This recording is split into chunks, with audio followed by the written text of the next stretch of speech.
নমস্কার। Indian marks পেজে আজকে ইতি তোমাদের ভগবান থেকে ভগবানের লেখা একটি চিঠি, যার মধ্যে একটি খুব গুরুত্বপূর্ণ লাইন রয়েছে যে যদি ঈশ্বরকে জানতে চাও তাহলে আগে নিজেকে জানো। সেখান থেকে আলোচনা করার কিছুটা চেষ্টা করছি। আশা করছি ঠিকঠাক দেখা যাচ্ছে এবং আওয়াজও পরিষ্কার আসছে। তো বিষয়টা ভীষণ, চিঠিটা ভগবানের প্রত্যেকটা চিঠি চোখে লাগার মতন। কারণ ব্রহ্ম, মানে যদি অদ্বৈত বেদান্তের দিক থেকে বলি তাহলে ব্রহ্মজ্ঞানীর কথাও প্রত্যেকটি ব্রহ্মবাক্য। তো সেই কথার বিচার করা, কেমন লাগছে, ভালো লাগছে না মন্দ লাগছে সেইটা বলা আমার ধৃষ্টতা। শুধু বলতে পারি কথাটা খুব মনে লাগলো এই অবধি। এবার আমার কোন মনটাতে কিভাবে গিয়ে লাগলো সেইটা তো আমি বলতে পারবো না, কারণ আজকে এই কথাটা, এই যে যেমন এই লাইনটাই, যে যদি ঈশ্বরকে জানতে চাও তাহলে নিজেকে জানো, এই লাইনটাই যখন আমি আজ থেকে বেশ কয়েক বছর আগে পড়েছিলাম তখন লাইনটা আমার কাছে এইভাবে ধরা দেয়নি। আজকে লাইনটা আমার কাছে অন্যরকম ভাবে ধরা দিচ্ছে। আবার হয়তো অনেকগুলো বছর পরে এই লাইনটা আমার কাছে আরো অন্যরকম ভাবে ধরা দেবে। তো সেই কারণেই ইতি তোমাদের ভগবানের লেখা চিঠি। ন্যাচারালি ভগবানের চিঠির সময়কালটা বেশ ক্ষুদ্র হয়ে এসেছিল। 2006 সাল অব্দি ভগবান চিঠি লিখেছেন এবং ভক্তদেরকে চিঠি লিখেছেন, তার অনুরাগীদের চিঠি লিখেছেন অ্যাজ এ, মানে তিনি তাকে যখন কাকু ডাকা হতো, কাকু হিসাবে, দিদি হিসাবে, জামাইবাবু হিসাবে তিনি আধ্যাত্মিক চিঠি লিখেছেন যে ঈশ্বর লাভ যদি করতে যাও তাহলে নিজেকে জানো। বলেননি যদি ঈশ্বর লাভ করতে যাও তোমায় হিমালয়ের চূড়ায় উঠে বসে থাকতে হবে। যদি ঈশ্বর লাভ করতে চাও তাহলে তোমাকে সংসার ছাড়তে হবে, তোমাকে স্বামী, বউ, বাচ্চা সব ছেড়ে দিয়ে তীব্র বৈরাগ্যবান হয়ে বসে থাকতে হবে। কোনোদিন ভগবান চিঠিতে তো বলেনি, আমাদেরকে কোনোদিন কোনো মুহূর্তে সামনে বসে এই কথা ভগবান বলে না যে যে আধ্যাত্মিকতা করতে গেলে, ব্রহ্মজ্ঞান লাভ করতে গেলে তোদেরকে কিছু ছাড়তে হবে। আমাদেরকে একটা সাবজেক্ট দেন যে তোদের ব্রহ্মজ্ঞান লাভ করতে হবে। এবার তোদের ব্রহ্মজ্ঞান লাভ করতে হবে আর তোদের সবকিছু ছাড়তে হবে, এই দুটোর আকাশ পাতাল তফাৎ। যখন আমার কাছে ইতিহাস বিষয়টা ভীষণ প্রিয় হয়ে যায়, অটোমেটিক্যালি অন্য সমস্ত বিষয় আমার কাছ থেকে দূরে সরতে থাকে। দূরে সরা মানে কি তারা কি একদম চলে গেল আমার জীবন থেকে? না, একদম জীবন থেকে চলে যায় না, সনাতন সত্য প্রণাম। তারা আমার জীবন থেকে একদম দূরে চলে যায় না, কিন্তু তারা আমার জীবনে থাকে, কিন্তু ইতিহাসটা, যেটা এই সাবজেক্টটাকে আমি ভালোবাসছি, সেই সাবজেক্টটা আমার জীবনে অনেক বেশিভাবে থাকে। সেই সাবজেক্টটা, সেই বিষয়টার জ্ঞান আরো প্রগাঢ় হয় আমার মধ্যে। তেমনি যখন ভগবান আমাদেরকে ধরিয়ে দেন যে ব্রহ্মজ্ঞান লাভই জীবনের একমাত্র উদ্দেশ্য, রঞ্জিত মুখার্জি সেইটাই নিয়েই কথা হচ্ছে। এবং ইন্ডিয়ান মাংসে আমার একটাও ভিডিও এমন নেই যেটাই নিজেকে কি করে জানবো এইটা বাদ দিয়ে রয়েছে ভিডিও। তো আপনি যে কোনো ভিডিও দেখলে এই বিষয়টাই জানতে পারেন, তবে নিজেকে কি করে জানবো এটার একটাই উত্তর, সেটা গুরুকৃপায় জানতে পারেন। ভিডিও দেখে ধারণা হতে পারে, কোনো খোঁজ পেতে পারেন, এর বেশি কিচ্ছু লাভ হবে না। মানুষওয়ালা প্রণাম। তো ব্রহ্মজ্ঞান লাভ করা মানে, ওটাকে বিষয় করা মানে অন্য সমস্ত বিষয়ে চলে যাওয়া নয়, ছেড়ে যাওয়া নয়। ব্রহ্মজ্ঞান লাভ করা মানে ওই বিষয়ে আরো প্রগাঢ় হওয়া, আরো বেশি জ্ঞানের জ্ঞানের দিকে, আর মানে ওই বিষয়টা নিয়ে আরো বেশি ডুবে যাওয়া। সে পথটা কি বলতে পারেন? সব পথই পথ, রঞ্জিত মুখার্জি। ভক্তিগত পথ, জ্ঞানগত পথ, যাবতীয় রকমেরই পথ। আপনাদের যাদের যা প্রশ্ন রয়েছে আমার এই আলোচনার শেষে আপনারা করুন, আমি সব উত্তর দিচ্ছি, নয়তো আলোচনাটা বিঘ্নিত হবে। কারণ একটা ফ্লো দিয়ে আলোচনা চলে, একটা ধারায় আলোচনা চলে, সেখানে অন্য প্রশ্ন এলে মুশকিল হয়। আর তারপরে যদি উত্তর না পান, অবশ্যই যে কোনো বিষয় নিয়ে প্রশ্ন করুন, আধ্যাত্মিকতার, আমি উত্তর দেওয়ার চেষ্টা করব। ইদি তোমাদের ভগবান থেকে আলোচনা করার চেষ্টা করছি। প্রিয় সঞ্জয়, শ্রী রামকৃষ্ণ শরণম, 17/4/89। আমার জন্মই হয়নি তখন, জন্মেরও অনেক বছর আগে। যাকে লিখছেন প্রিয় সঞ্জয়, তিনি এই মুহূর্তে সন্ন্যাসী, ইন্টারন্যাশনাল বেদান্ত সোসাইটির কনভেনর স্বামী সচ্চিদানন্দজি। সম্পর্কে ভগবানের শালা হতেন, গুরুমার বোন, গুরুমার ভাই। তো তিনি অনেক ছোট থেকে ভগবানকে পেয়েছেন গুরুমার সূত্রে। তো ভগবানের ইষ্টদেব ঠাকুর, তো ভগবান চিঠি শুরু করতেন, শ্রী শ্রী রামকৃষ্ণ শরণম। প্রিয় সঞ্জয়, তোমার চিঠি পেয়েছি। মানে উনি কিছু চিঠি দিয়েছিলেন ভগবানকে, সেই পরিপ্রেক্ষিতেই চিঠি। তো বলছেন যে ঈশ্বর সম্বন্ধে আগে নিজে না জেনে অন্যকে জানানো যায় না। বলছেন যে ভগবানের এটা উপদেশ যে ঈশ্বর সম্পর্কে আগে নিজেকে জানতে হবে। এবার ঈশ্বরকে জানার পথটা কি? আমি কৃষ্ণকে দর্শন করলাম, হ্যাঁ, একরকম ঈশ্বরকে জানলাম। আমি কালী ঠাকুরকে দর্শন করলাম, হ্যাঁ, এটাও আমি ঈশ্বরকে জানলাম। আমি মহাদেবকে দর্শন করলাম, তাও জানলাম। আবার আমি একটা রাক্ষস দৈত্য দানও দর্শন করলাম, তাও এক প্রকার জানলাম। কিন্তু তাহলে ঈশ্বরকে জানা মানে কি? ঈশ্বরকে জানার মানে নিজেকে জানা। সেই কথাটাই ভগবান ধীরে ধীরে আসছেন। আমাদের নানান রকম দর্শন হয়, সুন্দর সুন্দর অনেকের দর্শন হতে পারে, তাকে ভাব সমাধি বলা হয়। সেটাতে যে স্তরটার কথা বলা হচ্ছে সেটাকে ভাব সমাধি স্তর বলা হচ্ছে। এবং আমি যেমন আপনি যদি আমাকে চোখের সামনে দেখেন, সেটা যেমন এক প্রকারের দেখা, সেটা তেমনি আরেকটু উচ্চভাবে দেখছেন, সেটাকে ভাব সমাধি বলা হচ্ছে। প্রিয় সঞ্জয়, তোমার চিঠি পেয়েছি। ঈশ্বর সম্বন্ধে আগে নিজে না জেনে অন্যকে জানানো যায় না। ঠাকুরের যেমন কথাটা যে চাপরাশ না পেলে অন্যকে এই তত্ত্বের কথা বলা যায় না। যেমন সচ্চিদানন্দজি এখন মানুষকে ঈশ্বরের কথা বলেন। মানে সঞ্জয় যাকে লিখেছেন সে তো এখন সাধু, সঞ্জয় তার পূর্বাশ্রমের নাম। এবং তিনি ভগবানকে পরে যখন জিজ্ঞাসা করেছিলেন যে আমি কি মানুষকে বেদান্ত বলতে পারি, ভগবান বলেছিলেন হ্যাঁ, আমি অনুমতি দিচ্ছি, কারণ তখন তিনি যোগ্য।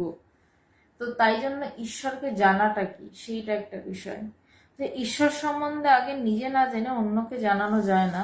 তাই যে অঙ্কটা অন্যকে শেখাবে সেই অঙ্কটা আগে নিজে খুব ভালো করে জেনে নিতে হয়। আমি না একদম ভুল করেও টিউশন করতে যাই না, কারণ আমি লেখাপড়াটা যে বিশাল করেছি মন দিয়ে তা নয়। হ্যাঁ, করেছি, কিন্তু মানে আমার দখল আছে লেখাপড়ায় তা নয়। আজকে বেদান্তটা বলতে আপনাদের সামনে বসেছি, তার কারণ এটা সম্পূর্ণ গুরু কৃপা। বেদান্তে যদি কেউ বলে আমার প্রচন্ড দখল, আমি জানি না সে কথা ঠিক বলবে কিনা। কারণ এটা এমন একটা বিষয়, সমুদ্রের যেমন শেষ হয় না, অনন্ত, তেমনি ঠাকুরের কথায় এই এই আধ্যাত্মিক বিষয়টাই অনন্ত। ভগবান আমাকে বলেছেন বলতে, তাই আমি এই কথাগুলো বলছি। আদারওয়াইজ এই কথাগুলো বলার মতো শক্তি, সাহস, সামর্থ্য কোনোটাই আমার থাকতো না। এবং আমি যোগ্য হয়তো তিনি মনে করেছেন, তাই যোগ্য না বললে ভগবানের কথাটার অপমান করা হবে, সেটা আমি অবশ্যই করব না। তো ভগবান যেটা বলেছেন আমি সেটুকু করছি। তো আমি যেমন টিউশনে কিছুতেই পড়াতে চাই না, কারণ আমি জানি এই বিষয়ে আমি পোক্ত নই।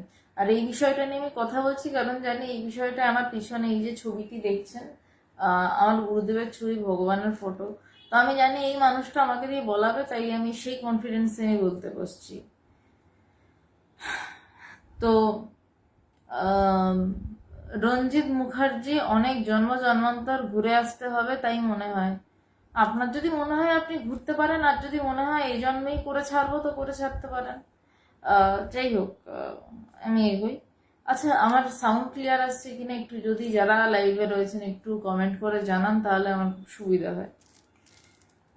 তাই যেই অঙ্কটা অন্যকে শেখাবে সেই অঙ্কটা আগে নিজে খুব ভালো করে জেনে নিতে হয়। তার মানে আগে নিজেকে ব্রহ্ম জ্ঞান লাভ করতে হবে, আগে নিজেকে ঈশ্বর লাভ করতে হবে, তারপর সেই অঙ্কটা সবাইকে জানাতে হবে। তারপর সেই অঙ্কটা যদি তোমার টিচার বলেন যে হ্যাঁ তুমি গ্র্যাজুয়েট, ডিগ্রিটা যদি দেওয়া হয়, যদি তখন গুরু বলেন যে হ্যাঁ এবার তুমি মানুষের মাঝে গিয়ে এই তত্ত্বটার কথা বলো, তবে তুমি সেই তত্ত্ব বলার অধিকারী হলে। আদারওয়াইজ এই তত্ত্ব দুমদাম মানুষকে বলতে নেই, বা যে বলে সে যোগ্য না হলে যাকে বলে তারও সর্বনাশ হয়। মানুষ, থ্যাংক ইউ। যদি সত্যি ঈশ্বর দরকার তবে আগে নিজেকে জানো। বলছেন যে যদি সত্যি ঈশ্বর দরকার, যদি সত্যি তুমি ঈশ্বরকে খোঁজো, যদি সত্যি ঈশ্বরকে জানতে চাও তিনি কে, তাহলে নিজেকে জানো। আমরা সবাইকে জানি, আমি আমার বন্ধুকে জানি, আমি আমার স্বামীকে জানি, আমার বউকে জানি, আমার বাচ্চাকে জানি, কিন্তু আমি নিজে কি কি জানি? কি অর্থে বলছি গো, একটা সহজ কথা বলছি। 10 মিনিট আগে কি চিন্তা করেছেন এক্স্যাক্টলি মনে করতে পারবেন? ঠিক 10 মিনিট আগে ঘড়ি ধরে। আমরা নিজেকেই জানি না। আমাদের মনটা 10 মিনিট আগে কি চিন্তা করেছে বলতে পারবো না, ঠিক 10 মিনিট আগে কি চিন্তা করেছে। আবার 10 মিনিট পর কি চিন্তা করবে সেটাও বলতে পারবো না। কোন চিন্তার প্রবাহ এসে ঘেটে দিয়ে সবকিছু আর অন্যদিকে চলে যাবে সেটাও বলতে পারবো না।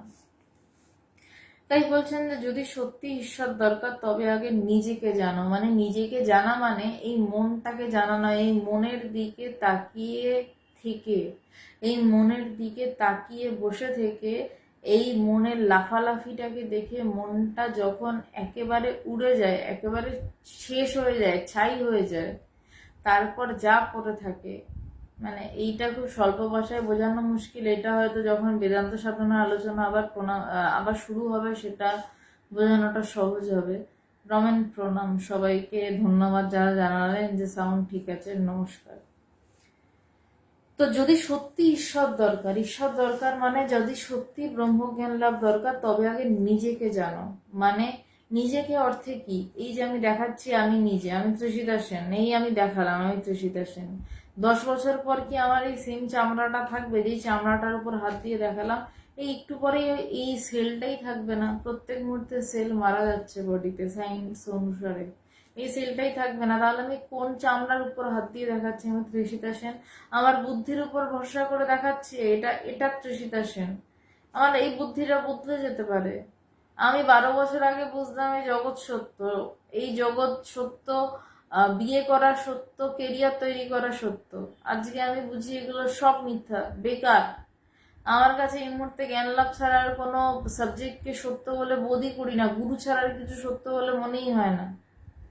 তো বুদ্ধিটা সত্য কি না? তা যদি তাও সত্য না হয়, তাহলে যেই মনটা আমাকে বুদ্ধিতে 12 বছর আগে সংকল্পিত করিয়েছিল একটা কেরিয়ার তৈরি করতে হবে, একটা দামি কেরিয়ার, এবং আমাকে অনেক অনেক পড়াশোনা করতে হবে, বা বিদেশে যেতে হবে, বিদেশ থেকে ডিগ্রি আনতে হবে, সেই মনটা সত্য? নাকি আজকে আমার মনে হচ্ছে যে কোনো ভাবে একটা জায়গাতে চুপ করে বসে থাকতে দেখ ভাই, কেউ আমাকে শান্তি দে একটু, চুপ করে বসে থাকতে দে, ডিস্টার্ব করিস না, আমি একটু চুপ করে বসে থাকতে চাই, এই মনটা সত্য? তো মন তো বদল হতেই থাকে। তাহলে সেই মনটা কি আমি? আমার যেই কোনো ছেলে বা মেয়েকে আমরা যেরকম, কিছু মনে করবে না, রাজনীতির কথা চলেই আছে, রাজনীতি বাদ দিয়ে কেউ নয়। কয়েকদিন আগে যে টিএমসি টিএমসি করে প্রচন্ড চিৎকার চেঁচামেচি করছিল, এখন সে তো বিজেপি বিজেপি করে চেঁচাচ্ছে। আবার বিজেপি যখন হেরে গেল সে তখন টিএমসি টিএমসি করে চেঁচাচ্ছে। তাহলে কোনটা সত্য? যেই সত্যটা জানতে গেলে নিজেকে জানা দরকার। এই সমস্ত কিছু তার মানে সত্য নয়, বুঝতে পারছেন? আমার এই চামড়াটা সত্য নয়। আমি যদি গভীর ঘুমে ঘুমিয়ে যাই, আমি ছেলে নামে বুঝি না, তাহলে লিঙ্গটাও সত্য নয়। মানে নারী পুরুষ বা কি, এটারও কোনো মূল্য নেই। যদি মূল্য থাকতো তাহলে আমি গভীর ঘুমে ভীষণ বুঝতাম, হ্যাঁ আমি মেয়ে, আমি বুঝি না কিন্তু, বা আমি ছেলে, আমি বুঝি না, কোথায় শুয়ে আছি তাই জানি না, আমি কে তাই জানি না। তাহলে আমার নামটা তো উড়লই, আমার লিঙ্গও উড়লো, আমার বুদ্ধি গেল। এগুলো বুদ্ধি দিয়ে অ্যাটলিস্ট বোঝার চেষ্টা আশা করি পারবেন। আমার মনটাও উঠে গেল, মনেরও কোনো অস্তিত্ব আমি খুঁজে পাচ্ছি না। তাহলে তা আর কি আছে? ঠাকুর বলছেন পেঁয়াজের খোসা ছাড়াতে ছাড়াতে আর কিছু পড়ে থাকে না, যা থাকে তাই। তো ঠিক তেমনই পেঁয়াজের খোসা ছাড়াতে ছাড়াতে কিছু পড়ে থাকে না, যা থাকে তাই, সেটাকে মুখে বলা যায় না।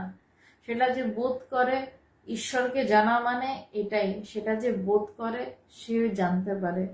এবং স্বামীজি মানে স্বামীজি না, এটা উপনিষদের কথা, অবাং মনসা গোচরম, অবাং মনসা গোচরম, মানে অবাং বাক্য, বাক্য যেখান থেকে ফিরে আসে, বাক্যের যেখানে অনুপ্রবেশ নেই, মনসও যেখানে মনের অনুপ্রবেশ নেই, মনের গোচর নয়, বাক্য মনের গোচর যিনি নন, যেটা হয়তো আমার জ্ঞান লাভ হলো, তারপরও আমি ভাবলাম হ্যাঁ জ্ঞান লাভ হয়েছে, এবার আমি একটু যাই, গিয়ে দেখে আসি, ওই জায়গাটা আবার যাই, পারবো না। সেটা আমার বাক্য যেতে গিয়ে ফেরত আসবে ওই জায়গা। ঠাকুর বলছেন ব্রহ্ম এখন উচ্ছিষ্ট হয়নি, ব্রহ্মকে মুখ দিয়ে বলা যায় না। ব্রহ্ম ব্রহ্ম বিষয় এই শব্দটুকু বলা যায়, এই শব্দটাও মিথ্যা। এই ওই জায়গা, এই মানে ওই একটা জায়গা যেটা সম্পর্কে বোঝানোর জন্য এটাকে ব্রহ্ম নাম দেয়া হয়েছে, জাস্ট নাম একটা দেওয়া হয়েছে, ইহাকে ব্রহ্ম বলা হয়। এই পর্যায়ে পৌঁছালে বলছে ব্রহ্মজ্ঞান লাভ বা নিজেকে জানা। এই সব কথার ফালতু কথা, এই সব কথা অবান্তর কথা। ক্ষমা করবেন, এটা আমার গুরুর কথা, কিন্তু যেই কথা সব শাস্ত্রেই বলছে, কিন্তু সব কথার কথা। কিছু একটা বোঝাতে হবে। আমার প্রচন্ড খিদে পেয়েছে, আমাকে বাড়িতে মাকে বোঝাতে হবে আমার খিদে পেয়েছে, মাকে বা বাবাকে বোঝাতে হবে, বা আমাকে রান্না করার জন্য আমাকে এটা মানে নিজেকে প্রচন্ড ফিল করতে হবে আমার খিদে পেয়েছে, তখন উঠে গিয়ে আমি রান্না করব, খাবার তৈরি করব, খাবো। কিন্তু আমি পেট চিড়ে ফাঁকা করে দিয়ে অপারেশন করে দেখালেও কি বোঝানো যাবে যে নেই, বড় জোর দেখা যাবে যে পাকস্থলীতে কোনো খাবার নেই। এই অবধি অপারেশন থিয়েটারে দেখা যেতে পারে, কিন্তু না খেতে পেয়ে আমার যে অনুভূতিটা, পারবেন? যদি এই অনুভূতিটা না বোঝাতে পারেন, তাহলে ব্রহ্মজ্ঞানের অনুভূতি কিভাবে বোঝানো সম্ভব? তো তাই বলছেন যে ব্রহ্ম কখনো উচ্ছিষ্ট হয়নি। শ্যামল কৃষ্ণ প্রণাম।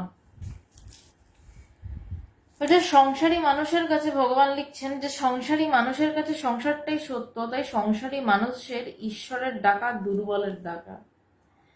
সংসারী মানুষের কাছে সংসারটা ভীষণভাবে সত্য। সংসারী মানুষের ঈশ্বরকে কেন ডাকে? আমার বাড়ির একটু দারোয়ান হয়ে যাও না, আমি ঘুরতে যাচ্ছি, বাড়িটাকে একটু দেখো। দোকান বন্ধ করার আগে সবাই একটা অশোকবাবু, ওম নমঃ নারায়ণ, সবাই দোকান বন্ধ করার আগে, দোকানের ঝাঁপ বন্ধ করার পরে শাটারের সামনে একটু তাও আবার ধূপটুকু জোটে না, ওই একটা ডিমের খোলা বা কিছু একটা খবরের কাগজ দিয়ে আগুন দিয়ে টান টান্না করে একটু নাড়িয়ে দিয়ে প্রণাম করে দিল, ঈশ্বর আমি ঘরে ঘুমাতে যাচ্ছি, আরাম করতে যাচ্ছি, রেস্ট করতে যাচ্ছি, তুমি আমার দোকানের সামনে দাঁড়িয়ে দারোয়ানগিরিটা করো। আমার পরীক্ষায় আমি ছেলেমেয়ের জন্য প্রার্থনা করছি, বা ছেলেমেয়ে যাওয়ার আগে খুব করে প্রণাম ঠুকছে যে আমার পেন হয়ে তুমি একটু লিখে দাও বাপু।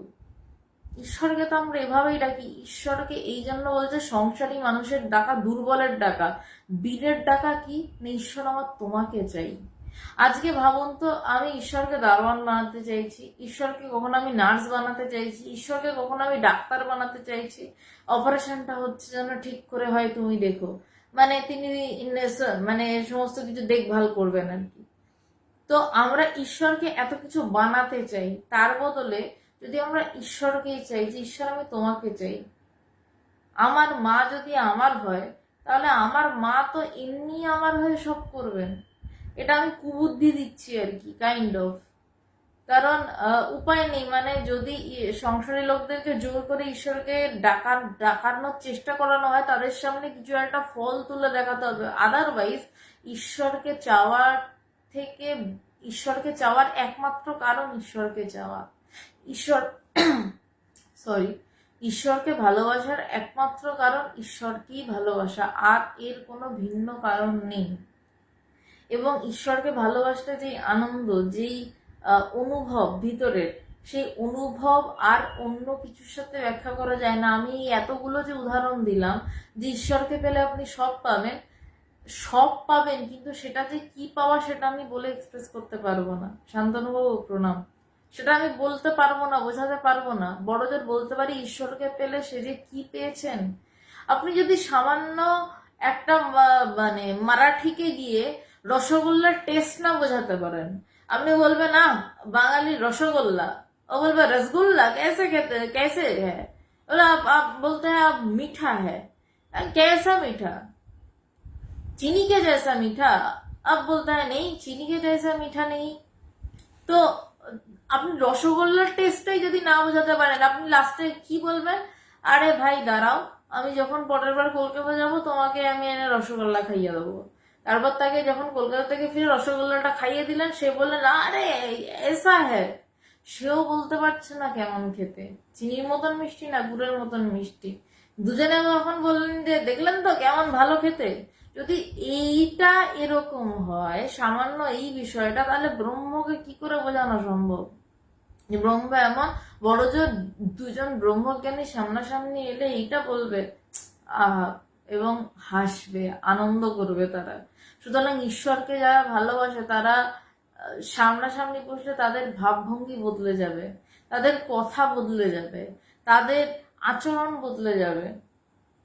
যেমন রসগোল্লা খেলে তৃপ্তি আসে, সেই সেই থেকে কয়েক কোটি গুণ তৃপ্তি তাদের মধ্যে দেখা যাবে। স্বামীজি এক জায়গায় বলেছেন, আস্তিকের চেয়ে নাস্তিক ভালো। যে ঈশ্বর মানছে না সে তো একটা নীতি মেনে চলছে, সে তো অনেক শক্ত লোক, কিন্তু যে বলছে ঈশ্বর মানিক কিন্তু আচরণ করছে অন্যরকম, সে তো ভণ্ড। স্বামীজির কথা, এবং এটা ঠাকুর এই কথাটা স্বামীজিকে একটা দারুণ গল্পের মাধ্যমে বলেছিলেন। স্বামীজিকে একদিন ঠাকুর বলছেন, দেখ নরেন, তোর কি মনে হয়, আমার কথা আমি যতটুকু মনে আছে আমি একদম বলছি, এক্সাক্ট লাইন চেষ্টা করছি। দেখ নরেন, তোর কি মনে হয় এই জগতে সবাই ঈশ্বর বিশ্বাস করে? তো নরেন বলছে, হ্যাঁ সবাই তো ঈশ্বরকে বিশ্বাস করে, সবাই ঈশ্বরকে ডাকে। বলছে, না তুই ভুল ভাবছিস। বলছে, কেন মশাই এরম বলছেন কেন? তা বলছে যে দেখ, যদি তুই জানিস যে তুই একটা চোর এবং তোর পাশের ঘরে ঘর ভর্তি মণিমাণিক্য রয়েছে এবং ঘরটায় তালাও দেওয়া নেই, ঘরটা খোলা, তুই কি করবি? তুই কি পাশের ঘরটায় শুয়ে ঘুমাবি না কি করবি? তা বলছে, না তাহলে আমি ওই তালা যখন না, পাশের ঘরটায় তালা দেয়া ঘর রয়েছে, ওই ঘরটায় প্রচুর মণিমাণিক্য রয়েছে, তুই কি করবি? তা তখন নরেন বলছে, পরে স্বামী বিবেকানন্দ তিনি বলছেন যে আমি উঠব এবং তালা ভাঙবো, ভেঙে ওই সমস্ত কিছু নিয়ে পালিয়ে যাব। তো ঠাকুর বলছেন, যদি সবাই জানতো যে ঈশ্বর রয়েছে তাহলে কি মানুষ ঈশ্বরের জন্য পাগল হতো না? মানুষ কি তাহলে ঈশ্বরকে এভাবে চাইতো? আসলে আদতে কেউই আস্তিক নয়, আদতে সবাই নাস্তিক। কিন্তু এখানেও একটা ব্যাপার রয়েছে, নাস্তিকের মধ্যে সহজ সোজা ব্যাপার রয়েছে, আমি মানি না, তার জন্য ঈশ্বরকে বোঝা অনেক সহজ। আস্তিকের অনেক কিছু রয়েছে, আমি হ্যান করি, আমি ত্যান করি, আমি এই জানি, আমি সেই জানি, ওই জানি, হ্যাঁ ঈশ্বর আমার সাথেই আছেন, অনেক ভরং আছে, কিন্তু সে জানে না যে আসলে ঈশ্বরকে ভালোবাসা কি বস্তু। ঈশ্বরকে ভালোবাসা আদতে নিজেকেই ভালোবাসে, এবং নিজেকে ভালোবাসা মানে সেলফ অবসেসড নয়, এমন ভাবে নিজেকে ভালোবাসা যেই ভালোবাসায় চারদিকের মধ্যে নিজেকেই দেখা যায়, বা চারদিকের মধ্যে ভক্তির দিক থেকে গেলে ঈশ্বরকেই দেখা যায়, অন্য কিছু দেখা যায় না। তাই শাস্ত্রে বলছে ঈশ্বরীয় পথ সাহসীদের জন্য, ঈশ্বরীয় পথ সত্যি ভীতুদের জন্য নয়। যারা অল্পতে হতাশ হয়ে পড়ে, কপাল ঠুকে, তাদের জন্য ঈশ্বরীয় পথ নয়। ঈশ্বরীয় পথ ঈশ্বরকে ডাকার কথা না, ঈশ্বরকে তো যে কেউ ডাকতে পারে, কিন্তু ঈশ্বরীয় পথ যেখানে আমি ঈশ্বর ছাড়া অন্য বিষয়ে আমি চিনি না, জানি না, সেই পথের কথা বলছে। তাই ঈশ্বরীয় পথ সাহসীদের জন্য। এদিককার ব্যাপার ধীরে ধীরে বেড়ে চলেছে, এটা পুরোপুরি আশ্রম হয়ে উঠেছে। ভগবান 56B কোয়ার্টার থেকে লিখছেন, যেটা ইন্টারন্যাশনাল বেদান্ত সোসাইটির আজকে প্রায় 17-18টি আশ্রম। তো শুরু হয়েছিল ভগবানের রেলের কোয়ার্টার 56B, সেখানে এখন যারা থাকেন, যখন আমরা যাই তখন তারা ভীষণ যত্ন করেন, ভীষণ যত্ন করে দেখান। এবং আমার ভীষণ একটা বড় সৌভাগ্য হয়েছিল, আমার ইচ্ছা ছিল যে ভগবানের সাথে 56Bতে যাব, ওই কোয়ার্টারে যাব, ভগবানের সাথে একবার ভগবান কৃপা করে নিয়ে গেছিলেন ওখানে, এবং ভগবান দেখিয়েছিলেন আমাকে যে এই আম গাছটার তলাতে বসে আমি ধ্যান করতাম, বাথরুম দেখিয়ে বলছেন, দেখ এই বাথরুমটাকে আমি পরিষ্কার করতাম, এই ঘরটায় আমার সমাধি হয়েছিল, এই ঘরে মানুষেরা আসতো, এইখানে মানুষেরা বসতো। তো যাই হোক, তো ভগবান এই যে 56B যে এখান থেকে লিখেছেন, ভগবান তো আমাকে সেদিন অনেক ভালো ভালো কথাও বলেছেন, কিন্তু এই পাড়াটাতে যখন ভগবান এই চর্চা করছেন, একজন রেলের কর্মচারী হয়ে চর্চা করছিল, এবং তার কাছে প্রচুর মানুষ দৌড়াচ্ছে, ঈশ্বরীয় কথা শুনতে দৌড়াচ্ছে, অন্য কারণে নয়। এবং তাদের যারা দৌড়াচ্ছে তাদের মধ্যে বিভিন্ন ঈশ্বরীয় অনুভব হচ্ছে। ঈশ্বর তত্ত্ব মানে শুধু শুষ্ক তত্ত্ব নয়, ঈশ্বর মানে অনুভব, ওই ঠিক খিদে পাওয়ার মতন অনুভব, নিজের আঙুল কেটে যাওয়ার মতন অনুভব। সামনের লোকের আঙুল কেটেছে দেখে উয়া করে আমি কতটুকু বোঝাবো যে তার কি কষ্ট, আমার আঙুল কাটলে আমি বুঝবো আমার কতটা কষ্ট, আমার খিদে পেলে আমি টের পাবো আমার কতটা কষ্ট। তো তো ভগবান যখন ওখানে আলোচনা করতেন, ভগবানের ওই 56B যেখান থেকে এটা লিখছেন, সেখানে জুতোর মালা ঝুলিয়ে দেওয়া হয়েছে, সেখানে বাড়ির ছাদে ঢিল ফেলা হয়েছে। তার কারণ কি না, তার কাছে যারা যাচ্ছে সেই মানুষগুলো বদলে যাচ্ছে। তারা আর আগের মতন জগৎ, টাকা কি করে আরো কামাবো, আরো কি করে ঘুষ খাবো, এই নিয়ে কথা বলছেন না।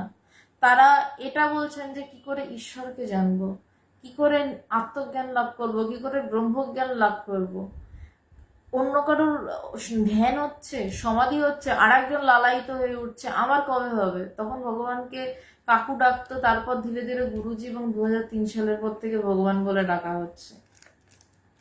তো তাই ভগবান বলছেন যে এদিককার ব্যাপার ধীরে ধীরে বেড়ে চলেছে, এটা পুরোপুরি আশ্রম হয়ে উঠেছে।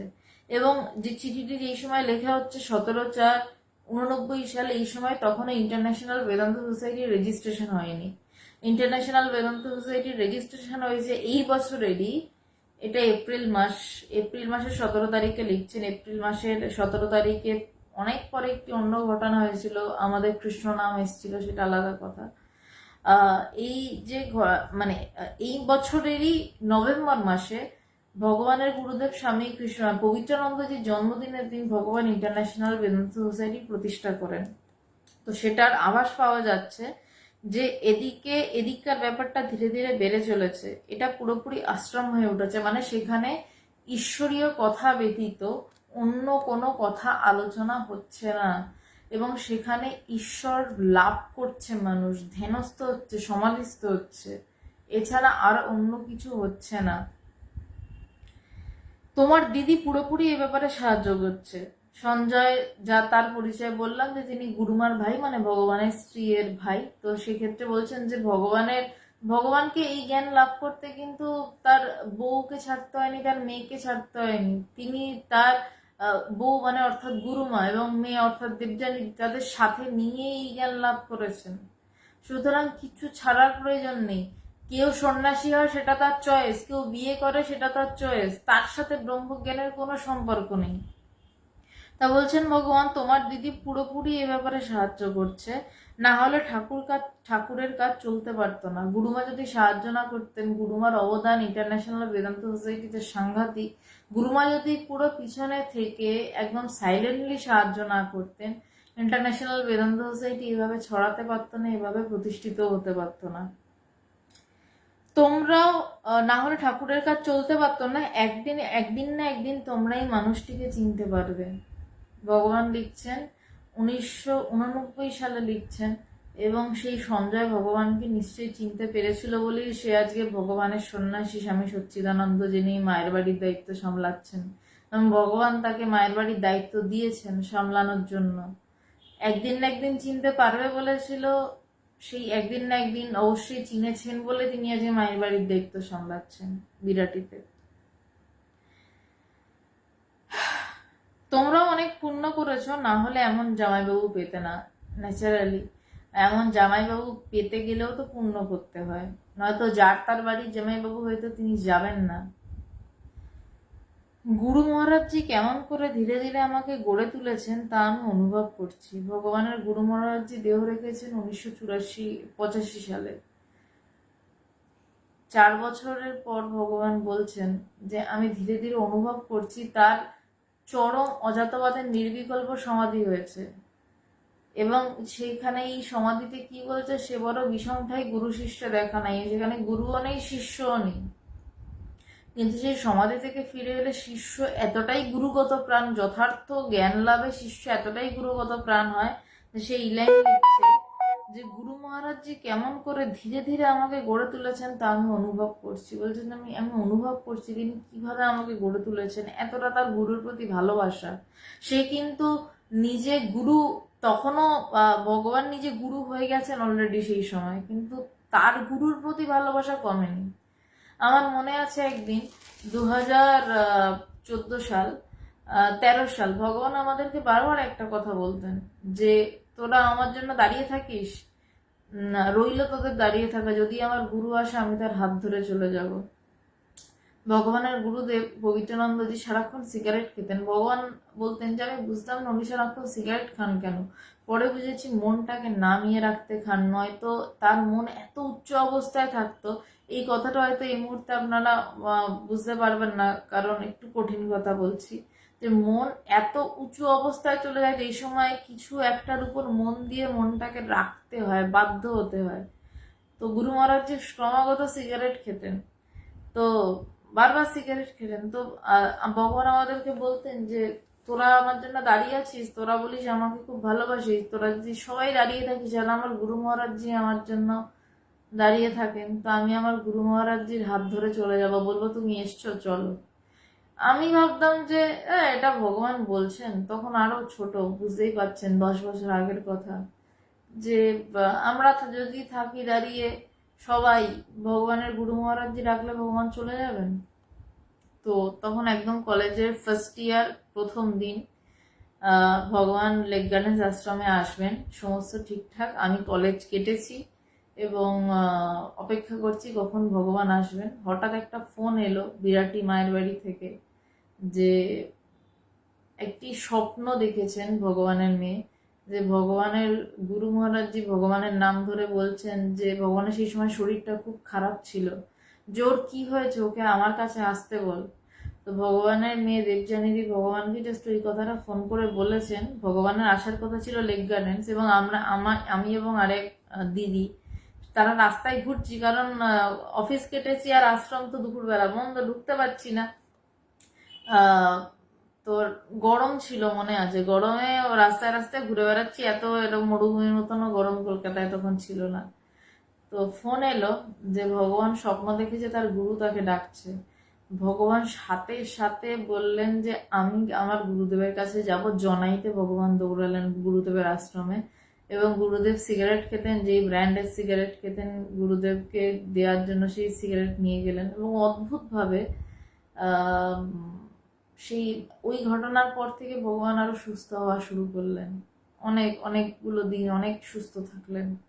তো সেই দিন আমি বুঝেছিলাম যে ভগবানের গুরু ভক্তি কি ভয়ানক, যে যেটা বলতেন যে তোরা যদি আমার সাথে দাঁড়িয়ে থাকিস আমার জন্য, আর একদিকে যদি আমার গুরু আমাকে ডাকে আমি সব ফেলে চলে যাব, সেই কথার সত্যতা সেদিন টের পেয়েছিলাম। তো আমি যাই হোক, কলেজটাও কাট হয়েছিল, বাড়িতে জানাজানিও হয়েছিল, তারপর একটু ঝাড় পর্বও চলেছিল, কিন্তু সেই শিক্ষাটা আমি পেয়েছিলাম যে ভগবান যা বলেন তা অন্তর থেকে বলেন এবং তা করেন। তো মানে এটুকু জেনে রাখবেন যে যার ঠিক ঠিক ব্রহ্মজ্ঞান হয়েছে, সে যদি গুরু তাকে গুরু বানিয়েও দেন, সে কোনোদিনও গুরুর পা ছাড়ে না, কারণ সে জানে যে তাকে এই গুরু পদে বসিয়েছে কে। সে যদি তখন বিশাল নিজেকে একটা দেখাতে শুরু শুরু করে এবং নিজে গুরুর জায়গা দখলের চেষ্টা করে, তাহলে তার কিচ্ছু হয়নি, সেটা বেকার, মানে মানে বেকারস্য বেকার। বলছে আর জনাই বাক্সার নাম আসামের অনেক লোক জানতে পারছে আজকে। জনাই বাক্সার নাম, যেহেতু পবিত্রানন্দজির আশ্রম, ভগবানের বারবার যাতায়াত, আজকে জনাই বাক্সার নাম শুধু আসামের অনেক লোক নয়, ভারতবর্ষের অনেক মানুষ, পশ্চিমবঙ্গের নানান কোণা এবং বিদেশে যেখানে যেখানে আমাদের সংগঠন রয়েছে সেই সমস্ত জায়গার মানুষ জনাই বাক্সার নাম জানতে পারছে। এত বড় মানুষটাকে তোমরা কেউ চিনতে পারলে না, যদি পারতে তবে সব দুঃখ দূর হয়ে যেত। ভগবান বলছেন যে এত বড় মানুষটাকে, ভগবান নিজের কথা বলছেন, নিজের একটু একটু পরিচয় দিচ্ছেন সেই 1989 সালে, এবং চিঠি শেষে নিজেকে যেভাবে সম্বোধন করেছেন সেটা দেখলে আরো বেশি বুঝতে পারবেন। বলছেন যে এত বড় মানুষটাকে তোমরা কেউ চিনতে পারলেন না, যদি পারতে তবে সব দুঃখ দূর হয়ে যেত। যদি পারতে চিনতে তাহলে সব দুঃখ দূর হয়ে যেত। আমাকে তিনি মহারাজা বানিয়ে দিয়েছেন, লাইনটা ইম্পর্টেন্ট। ভগবান বলছেন না আমি মহারাজা হয়ে গেছি, তাহলে সেখানে কর্তা থাকতো, কর্তৃত্ব বোধ থাকতো। ভগবান বলছেন আমাকে তিনি মহারাজা বানিয়ে দিয়েছেন। তিনি অর্থাৎ গুরুদেব, স্বামী পবিত্রানন্দজি, তার সবকিছু গুরুদেবের পায়ে অর্পিত। প্রত্যেকটা মুহূর্তে আমি ভগবান কৃপা করে যতটুকু পাশে রেখেছেন আমি দেখেছি যে আমাকে তিনি মহারাজা বানিয়ে দিয়েছেন। সামনে আরো কি দিন আসছে কে জানে, বলে সামনে আরো কি দিন আসছে কে জানে, এবং তা নিয়ে তার মাথা ব্যথাও নেই। বলছেন এরপর ভগবান লিখছেন যে ঈশ্বরকে নিয়েই আমার সকাল সন্ধে কেটে যায়, যে ঈশ্বরকে নিয়ে সকাল সন্ধে কেটে যায়। লোকে বলে, ভগবান আমাদেরকে পরে বলতেন যে আমি গুরুদেবকে গিয়ে প্রথমে বলেছিলাম যে আমি 108 বার জপ করার সময় পাচ্ছি না। পরে এমন একটা সময় এলো যখন আমি ঈশ্বর ছাড়া অন্য কোনো বিষয়ই দেখতে পাচ্ছি না। গুরুদেব আমাকে এমন জায়গায় নিয়ে গেলেন। তো সেটাই লিখছেন যে ঈশ্বরকে নিয়ে আমার সকাল সন্ধ্যা কেটে যায়, তোমার উপর আমার ভরসা আছে। অবশ্যই কেন বলছেন 1989 সালের কথা আজকে 2024-এ বোঝা যাচ্ছে। যাকে মায়ের বাড়ির দায়িত্ব দিয়ে ভগবান নিশ্চিন্ত, এবং যে সাধু এখন সন্ন্যাসী, তোমার উপর আমার ভরসা আছে। আমার শালা শালীদের প্রত্যেককেই আমি ভালোবাসি। বলছেন যে আমি বিশেষ করে তার কথা বলছেন যে আমার তোমার উপর ভরসা রয়েছে এবং আমার শালা শালীদের প্রত্যেককে আমি ভালোবাসি। মানে গুরুমার অনেকগুলি ভাই বোন ছিল, বলছে তাদের প্রত্যেককে আমি ভালোবাসি। আশা করি প্রত্যেকেই একদিন না একদিন বড় হয়ে উঠবে। বলছেন যে আমি আশা করছি প্রত্যেকেই একদিন না একদিন বড় হয়ে উঠবে, আমার ভালোবাসা নেবে। এবং শেষে সম্বোধন করছেন জামাইবাবু। প্রথম থেকে তিনি যার কাকু, তারা তাকে কাকুই ডাকতো, যার জামাইবাবু তারা জামাইবাবু ডাকতো, যারা দাদা তারা দাদাই ডাকতো। কিন্তু এখন তাকে সবাই ভগবান ডাকে, তার পিছনে নিশ্চয়ই কারণ আছে। যারা তাকে জামাইবাবু ডাকতো তারাই তার সন্ন্যাসী হয়ে তাকে ভগবান বলে সম্বোধন করছে, নিশ্চয়ই কারণ আছে। তো সেই কারণ অনেকবার আলোচনা করার চেষ্টা করেছি, ভবিষ্যতে আবার কখন আলোচনা হবে। চন্দ্রা কাকিমা প্রণাম, বিক্রমবাবু প্রণাম, রামদরবার প্রণাম, আদিত্য মহারাজ নমস্কার, সৌরভ নমস্কার, সবাইকে আমার প্রণাম। আজকের লাইভ আপাতত এই অবধি থাক, রাতও অনেকটা হয়ে গেছে। আবার আলোচনা বৃহস্পতি, আজকে বুধবার দিন, শুক্রবার দিন আবার আলোচনা রয়েছে এবং শনিবার থেকে শ্যামবাজারে আলোচনা আবার শুরু হতে চলেছে। অনেকদিন বন্ধ ছিল এবং হিট ওয়েভের জন্য বন্ধ ছিল, প্রচন্ড তাপমাত্রা। তো শনিবার দিন শ্যামবাজারে আলোচনার সময়টা একটু পেছানো হয়েছে, সন্ধ্যে 6:30 থেকে। সেটা সামনাসামনি আলোচনা হয়, যারা আসতে চান আসতে পারেন, কোনো অসুবিধা নেই। শ্যামবাজার পাঁচমাথার মোড় থেকে জাস্ট 2-3 মিনিটের হাঁটা, গোলবাড়ির জাস্ট উল্টো দিকে। গোলবাড়ি সবাই চেনেন, শ্যামবাজার পাঁচমাথার মোড়ে গোলবাড়ি। তো সেখান থেকে 2 মিনিটের হাঁটা রাস্তা, যারা আসতে চান আসতে পারেন। শনিবার থেকে আবার আলোচনা শুরু হবে। নমস্কার।